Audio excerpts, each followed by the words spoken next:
जब लोग इस यूनिवर्सिटी में आएंगे, एडमिशन्स लेंगे, तब उनको समझ में आएगा कि भाई ये शंकराचार्य में और दूसरे में क्या फ़र्क है। जेनेटिक बीमारियां बहुत ज़्यादा हो रही है, तो उनका क्योर हम लोग रेडियो एक्टिव से कर सकते हैं। जैसे अभी हमें बताया गया, अभी मैम ने बताया कि फार्मेसी तभी इफेक्टिव है, मेडिसिन फील्ड तभी इफेक्टिव है जब सब साथ में मिलकर काम करें। बहुत सारे सर्विसेज, उसमें बहुत सारे employments, radio pharmaceuticals and nuclear medicine में इतनी ज़्यादा संभावनाएं हैं। मतलब आगे चल के बहुत बड़ा इसका स्कोप है, जिसके थ्रू मेडिसिन के एक इतिहास को बदला जा सकता है। फार्मेसी का स्कोप अभी कितना है? आप लोग इसके स्टूडेंट्स रहे हैं और लगातार इस तरह की कॉन्फ्रेंस अटेंड कर रहे हैं। देखिए, फार्मेसी का स्कोप आउट करना है, तो ये बहुत अच्छा टॉपिक है हमारे लिए कि रेडियो एक्टिव हमारे कॉलेज में इतना अच्छे से इंट्रोड्यूस किया गया है। नमस्कार, मेरा नाम मनीष है और आप केपी न्यूज़ देखना शुरू कर चुके हैं। मैं इस वक्त शंकराचार्य टेक्निकल कॉलेज में मौजूद हूं और मेरे साथ इस कॉलेज के प्रिंसिपल साहब मौजूद हैं। और आज यहां पर इंटरनेशनल कॉन्फ्रेंस रखा गया था और एक कॉन्फ्रेंस किस विशेष टॉपिक पर रखा गया था और कितने स्टूडेंट्स यहाँ पर शामिल हुए थे और कौन कौन गेस्ट थे, ये सभी चीज़ों पे बातचीत करेंगे और मुख्य उद्देश्य क्या था इस पे बात करेंगे। बिल्कुल, नमस्कार सर। ये international conference atomic energy regulatory board Delhi के द्वारा स्पॉन्सर्ड है, जिसको श्री शंकराचार्य प्रोफेशनल यूनिवर्सिटी के तत्वाधान में इसको आयोजित किया गया है। और ये इसमें जो मुख्य अतिथि हैं वो फार्मेसी काउंसिल ऑफ इंडिया के member doctor Dipendra Singh, doctor Ambar Vyas और हमारे रजिस्ट्रार, पूर्व registrar Pharmacy Council of India doctor Shekhar Verma, ये सब मुख्य अतिथि हैं। और अभी चल रहा है कॉन्फ्रेंस चल रहा है और इसका मुख्य उद्देश्य ये है prospect of radio pharmaceutical and nuclear medicine, जो आज के डेट में सबसे ज़्यादा मेडिसिन के क्षेत्र में जितना वर्कआउट हो रहा है, तो उसके लिए ये एक ऐसा प्लेटफॉर्म हम दे रहे हैं बच्चों को, ऐसा radio pharmaceuticals and nuclear medicine के लिए कि आगे उससे बच्चों का बहुत ज़्यादा नॉलेज बढ़ेगा, उसमें बहुत सारे रिसर्च के, इनोवेशंस के काम होंगे। ये बच्चों के लिए बहुत अच्छा रिसर्च का और एरिया है जिसमें बहुत सारी संभावनाएं हैं, इसलिए हमने इस टॉपिक के तहत में इंटरनेशनल कॉन्फ्रेंस आयोजित किया है। सर, एक सवाल था कि आपने बताया कि जिस भी एटॉमिक चीज़ों को लेकर जो आपने बताया, फार्मेसी को लेकर बताया, इसको आसान शब्दों में कैसे कहेंगे, दर्शकों को कैसे समझ में आएगा? आसान शब्दों में बताने का ऐसा है, अगर आप पुरानी चीज़ों को अपन मैथोलॉजिकली अगर मैं आपको एग्जांपल दूं, तो हमारा साइंस जो था इतना एडवांस है। अगर आपने सुना है, रामायण में भी सुना है कि लक्ष्मण जी को एक शक्ति लग गई जिससे वो मूर्छित हो गए। अगर हम उस पर्टिकुलर उसको अगर डिसीज़ के पॉइंट ऑफ व्यू में देखें तो उसको बोलेंगे coma conditions. That is the coma condition, जिसमें कुछ भी उनका बॉडी का वर्क नहीं कर रहा है। और उसमें ये बताया गया कि हनुमान जी ने वहाँ से जाकर के एक जड़ी बूटी लाई, दैट इज़ द मेडिसिन। उससे आप ये सोचिए कि हमारे डेट टाइम के उसमें साइंस इतना एडवांस था कि ये केवल पौधे के एक्सट्रैक्ट से उसको देने से कोमा से आदमी उठ करके उसने पूरा जंग जीत लिया।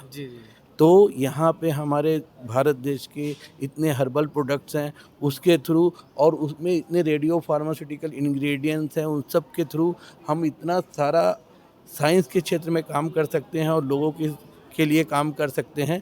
इसलिए इसको मैं एक आसान भाषा में बता रहा हूँ कि हम अपनी साइंस को ले करके हम हमारे लोगों के लिए ऐसा काम करें जिससे मानवता का भला हो।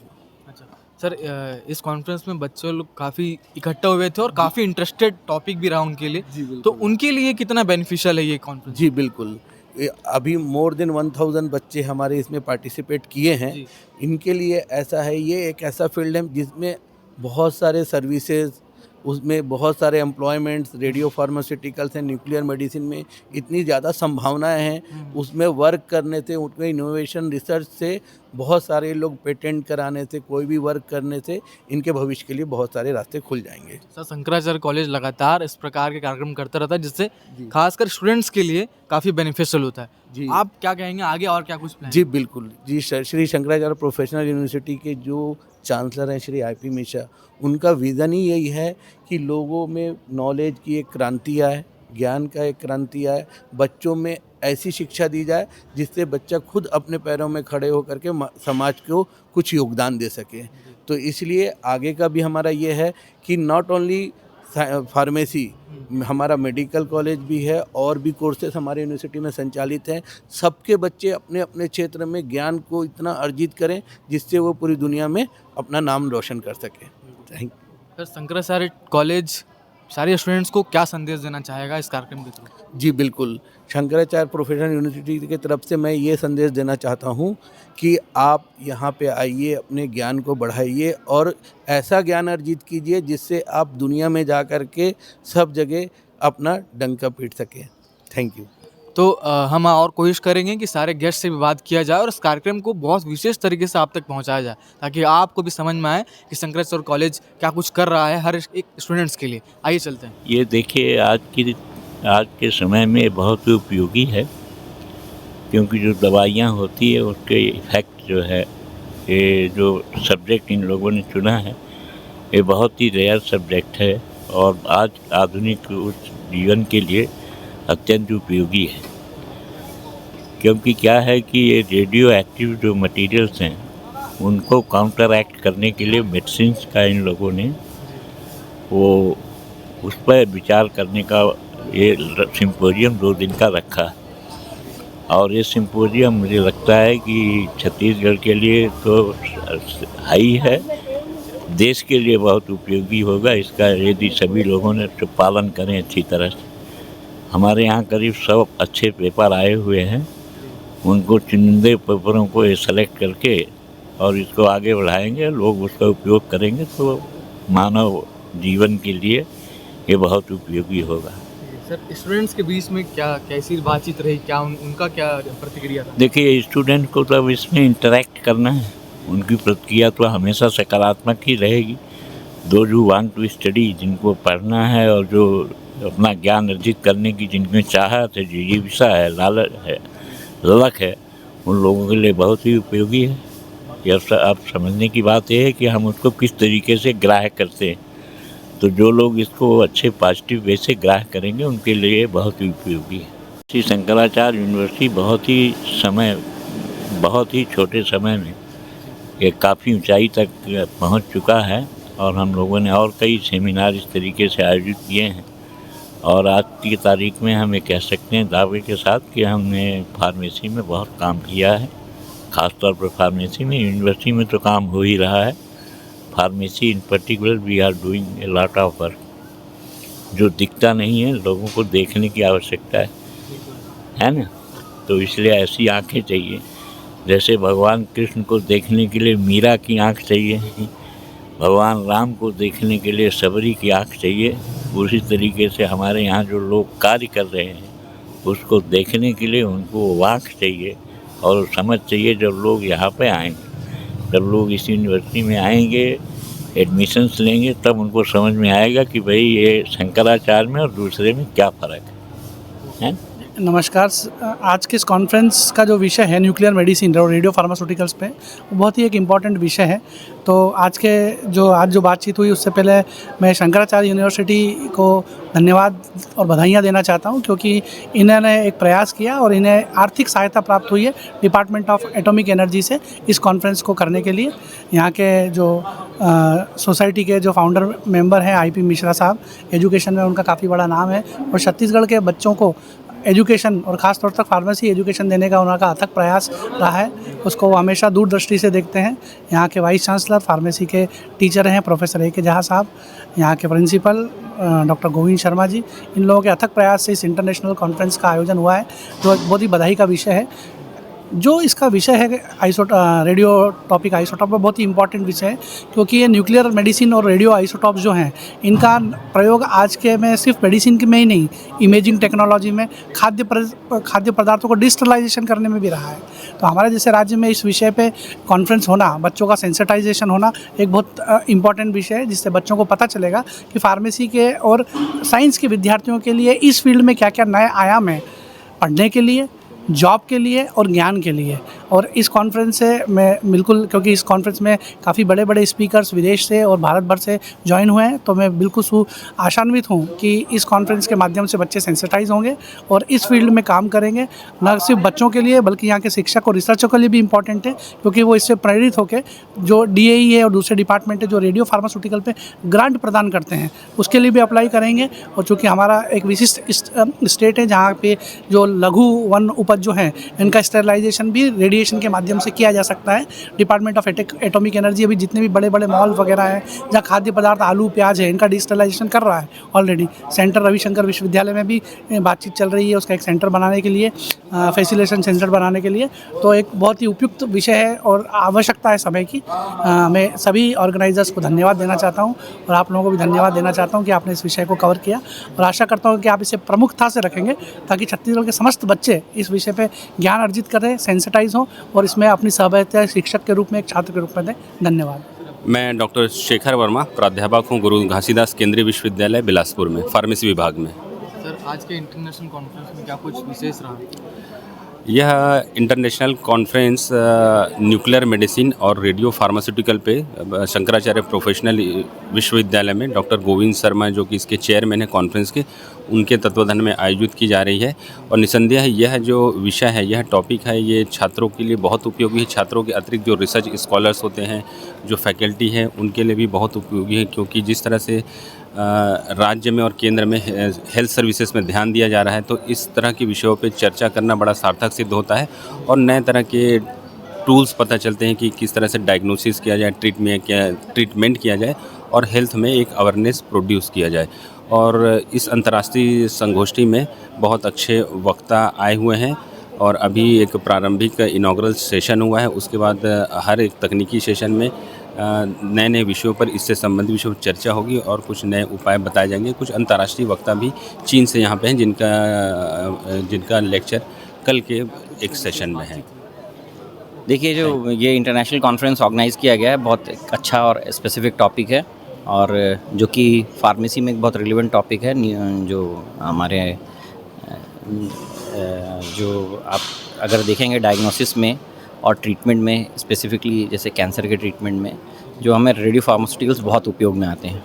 और फार्मासिस्ट का काम है जो पेशेंट और डॉक्टर के बीच में काम करना, उनको सजेस्ट करना, तो यहाँ पे भी उनका बहुत इंपॉर्टेंट रोल रहता है जो ये रेडियो फार्मास्यूटिकल्स रहते हैं उसको हैंडल करने में। चूँकि एक रेडियो फार्मास्यूटिकल्स जो हैं वो अपने आप में न्यूक्लियर प्रॉपर्टीज़ रखते हैं, तो उनका रख रखाव और उनका हैंडलिंग बहुत इंपॉर्टेंट होता है और इसकी जानकारी बच्चों को ज़रूर होनी चाहिए। तो उस मायने से ये कॉन्फ्रेंस बहुत इंपॉर्टेंट है बच्चों के लिए, बच्चों के कैरियर के पॉइंट ऑफ व्यू से और एज ए फार्मासिस्ट इन्फॉर्मेशन के पॉइंट ऑफ व्यू से।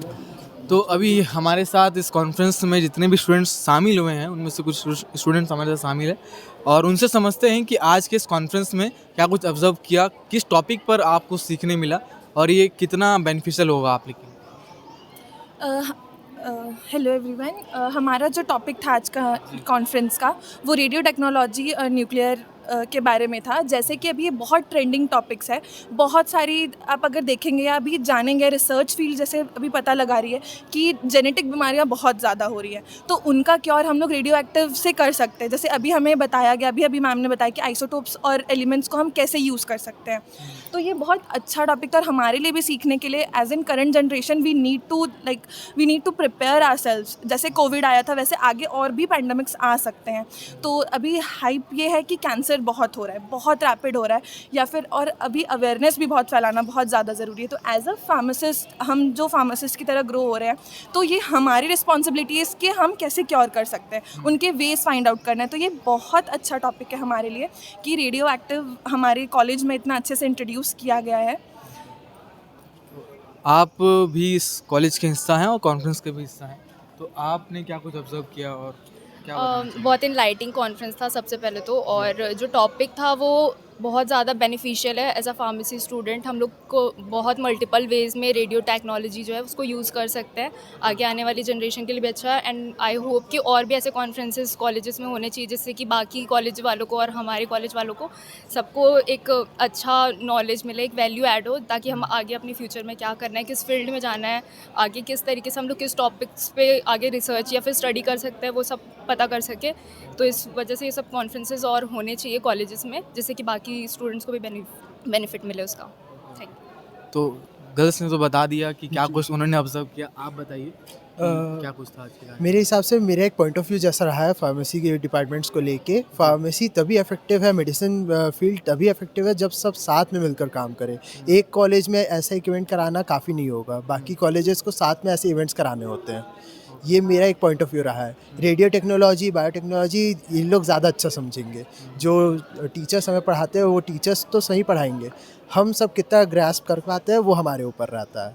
तो डिफेक्ट एट लास्ट हम सब में कहीं ना कहीं एक रह जाता है कि हम अपना फुल नहीं दे पा रहे, हम अपना 100% नहीं दे पा रहे हैं एट द एंड। चलिए ठीक है, आपने काफ़ी दार्शनिक आंसर दिया है। मैं आपसे पूछूंगा कि जो टेक्निकल चीज़ों को लेकर जो आज कॉन्फ्रेंस हुआ है, ये किसी भी स्टूडेंट्स के लिए ऑब्जर्व करना या फिर उस पर काम करना, और ये अभी के समय में कितना अहम है आपके लिए? First of all my name is Devinder Singh, और टुडे जो ये कॉन्फ्रेंस हुआ है रेडियो एक्टिव फार्मास्यूटिकल्स के ऊपर, एक टेक्निकल एस्पेक्ट से very important and broad topic है। बिकॉज जो ये आइसोटोप की स्टडीज़ है और न्यूक्लियर रिएक्टर्स की स्टडीज़ है, उसमें पूरा टेक्नोलॉजी के ऊपर बेस्ड रहता है ये चीज़।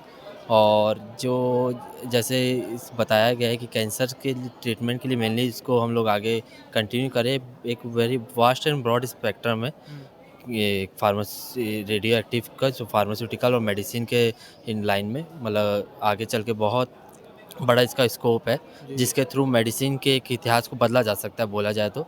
और इससे जो कैंसर का ट्रीटमेंट है, जैसे आजकल अभी जो ट्रीटमेंट नॉर्मली होते हैं तो काफ़ी पेनफुल ट्रीटमेंट होते हैं, और इसके थ्रू उसको पेन को लेस करके और ट्रीटमेंट को और इफ़ेक्टिवली लोगों तक पहुंचाने के लिए रेडियो एक्टिव और के थ्रू न्यूक्लियर मेडिसिन के थ्रू इसको हम क्या बोलते हैं आगे बढ़ा रहे हैं। तो आपसे एक सवाल है मेरा कि फार्मेसी का स्कोप अभी कितना है? आप लोग इसके स्टूडेंट्स रहे हैं और लगातार इस तरह की कॉन्फ्रेंस अटेंड कर रहे हैं। देखिए, फार्मेसी का स्कोप बहुत ज़्यादा है, वैसे तो कंपटीशन भी बहुत ज़्यादा है, लेकिन हमने हर समय देखा है कि डॉक्टर्स के साथ साथ और मेडिसिन, ये दोनों चीज़ें हमेशा मतलब ट्रेंड में रहेंगी, क्योंकि लोगों की नीड्स बहुत ज़्यादा है फार्मेसी को लेके।